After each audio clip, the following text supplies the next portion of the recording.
Shalom, shalom. Koholo Yahweh, Bahashem, Yahweh Shai, Bahashem, Rekah HaKradash. Shalom and salutations and double honors. Gabriel Well, the elder apostles of Great Millstone. We gotta continue to learn this 100% truth. Yahweh Shem, Yahweh Shai, Barakadam. Shalom to the elder bishops, the elders, the prophets and the teachers, and the evangelists of Great Millstone. We gotta continue to learn this 100% truth. Yahweh Shem, Yahweh Shai, Barakadam. Shalom to the spoken word, to the fused face, the Akim and Aqua, the Akim on the highways and byways, and last but not least, the elect. And back again with another video. I'm in transit, and I wanted to talk a little bit about crafty counsel, crafty influence, which comes from this devil, also comes from so-called Israel political leaders as well, that take advantage of our people, take advantage of the sheep.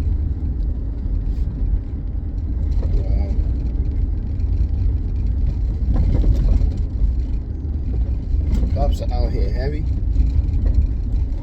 I just seen a video on TikTok on Buford Highway. It's where a lot of the Northern Kingdom stay in Georgia. It's well known for Northern Kingdom, all up in there, and they had like a SWAT team plus ICE is here, and I think they just deployed some other troops here as well. So, you know, me being in Georgia, things is getting creepy out here, man. Things are getting crazy, you know. Like it, so you know, shit is real out here, man.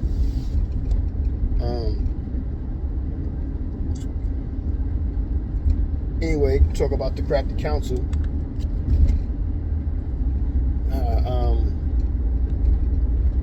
We'll start up with Psalms, and I'm just roughly paraphrasing. I'm not reading verbatim, paraphrasing. Psalms 64 and 5, and it speaks about they encourage themselves in an evil manner that communes of laying snare privily. They say who shall see us? So Esau sets up snares and traps, and he sets Jacob to fall, and then he says to the Most High, look at your people. They don't deserve to have the promises because it belongs to us. They truly hate us because of us not having the because of them not having the birthright. So now they like, okay, so it belongs to us rightfully, so we're gonna take it back. So Esau's been angry and jealous for many years, but trying to get this birthright back, and he can't. He's trying to figure out what can he do, and he's losing patience and he's losing time. He knows that he's losing time, and he realized he's losing his patience. So now his final attack is to attack Israel on all facets: food, living, economically, money. All of that is going to be tied to the MOTB.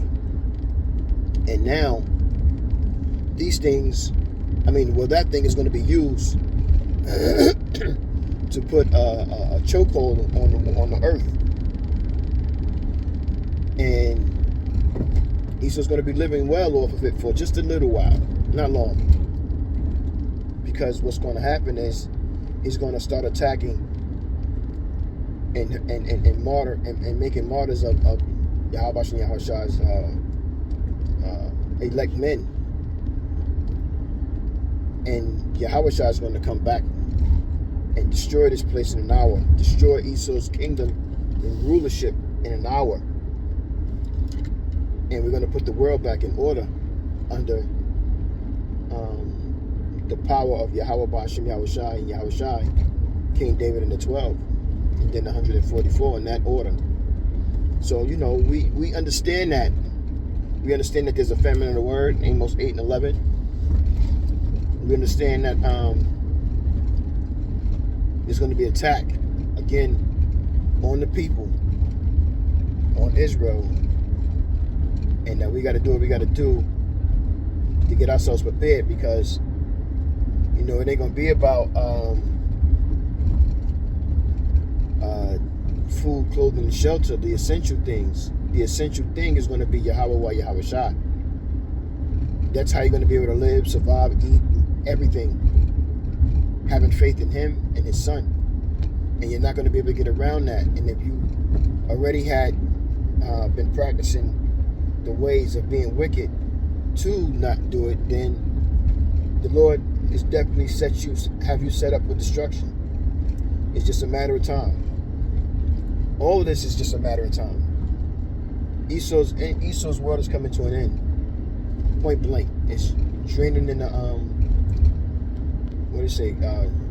Circling the drain. I'll said it backwards. And it's time for a new rulership, a new government to take over, new management to handle and deal with the things that are being taken place here, because this place has been messed up and destroyed because of Esau having rulership. Job 9 and 24, the earth was given into the hand of the wicked. A good precept is Habakkuk 1 and 4, Malachi 1 and 4, Nahum 1 and 15. Those are good precepts to look up for Psalms 64 and 5.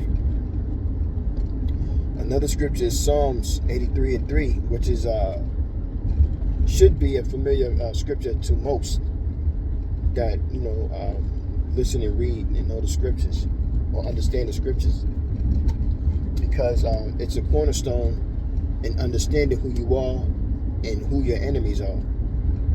And if you don't know this, then you need to be studying to learn this. It's very important.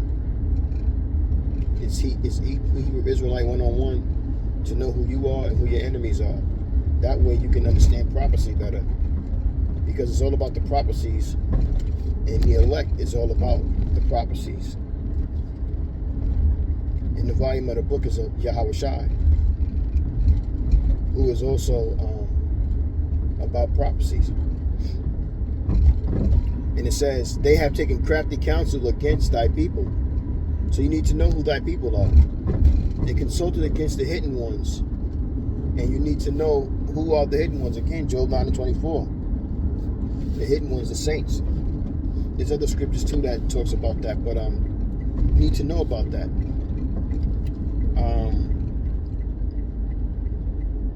Baruch 2 and what's that? What I have right there, 35. Luke 1 and 68. Matthew 1 and 21, and Matthew 2 and 6. You should be reading and learning and understanding these scriptures, because they are important to know and understand.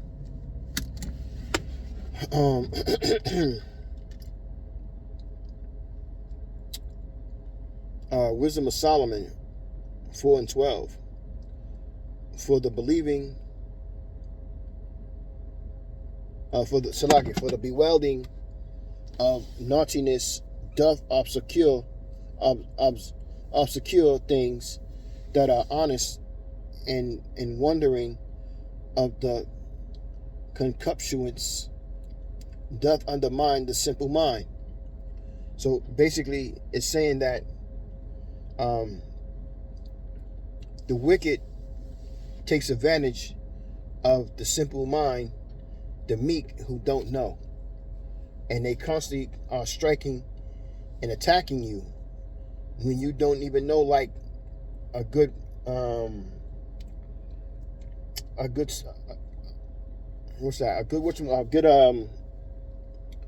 point to make, I'm gonna say, is how, since they brought us here after the 1890s, is it? They said that all men are free, and they didn't mean us. They used that to bring in other nationalities and put them over you, on top of you, including the Africans, the Hamites. So when you run around here thinking that, especially our young men and women, you could do what you want to do, you start to realize that you get treated different. You get treated worse. There's no respect. Even if you're doing wrong, you're still going to get the maximum versus what the limited or slap on the head, slap on the wrist the other nations may get for doing the same crimes that Jake may do out here in Babylon. So you got to recognize that things are always set up against you to keep you down, or to destroy you. And this is a crafty counsel towards you. I remember I was watching an interview or a documentary on Muhammad Ali, and I don't know if he was still Cassius Clay or not.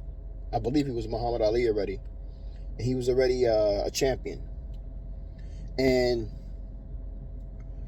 he went to go and eat a hamburger at a restaurant, and they didn't allow him in. It's in the time of segregation. So this is like the 1950s, maybe early 60s. But he wanted to go eat a hamburger in a certain place, and they didn't want to allow him. So he said he witnessed and noticed an African man walking in, and he said, "Well, what about him?" And they said, pretty much they said, "Yeah, he's African." So it kind of left him confused, but even left him even more upset and angry about what's the difference between the African and me being a black man, that I'm from Africa. And that's a lie. It's a crafty counsel against you to keep you from knowing who you really are, And this is what this devil has been doing for years, is keeping you down to make sure that you do not come up. Now he can no longer do it because the prophecies are coming to pass. Now he's ready to go all out war because he's angry. For Wisdom of Solomon 4:12, Deuteronomy 28:48 and Proverbs 18:14. Those are good precepts to look up to get a better understanding of Wisdom of Solomon 4:12. Mind you, if I read it weird, please go back to yourself and read it for yourself. Again, I was just paraphrasing, trying to get it out and break it down the correct way. Last scripture I got is Proverbs 3:31, and it says, "Envy thou not the oppressor, and choose none of his ways." We are to separate ourselves from these people. We are not like these people. These people are not like us. We're not to be joined with these people, and neither are they to be joined with us. Now, understand that we are in a position to inherit our blessings, and that means rulership over the Edomites and all the other nations. So that also means having concubines of other nations, and their men either being put to death or put to work in slavery. That's just the way it goes. And you can't put yourself in a position to continue to be influenced by these people and the things that they do or the things that they're involved in, because it's all going to be crumbled. And if you're joined unto them, you will be crumbled as well. Understand that. And this is what they're trying to do.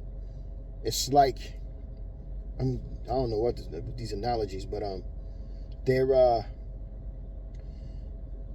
don't know how to swim, but they're in the water with you, and they're trying to drag you down with them. Stay away from them. Abarak Desire, you were edified with the lesson. I'm going to say, Koholo Yahweh, Bahashem Yahweh Shai, Bahashem Rekak Radash. Shalom, salutations again and double honors to the elder apostles of Great Millstone, where I continue to learn this truth from. And shalom to the elect above all. Shalom.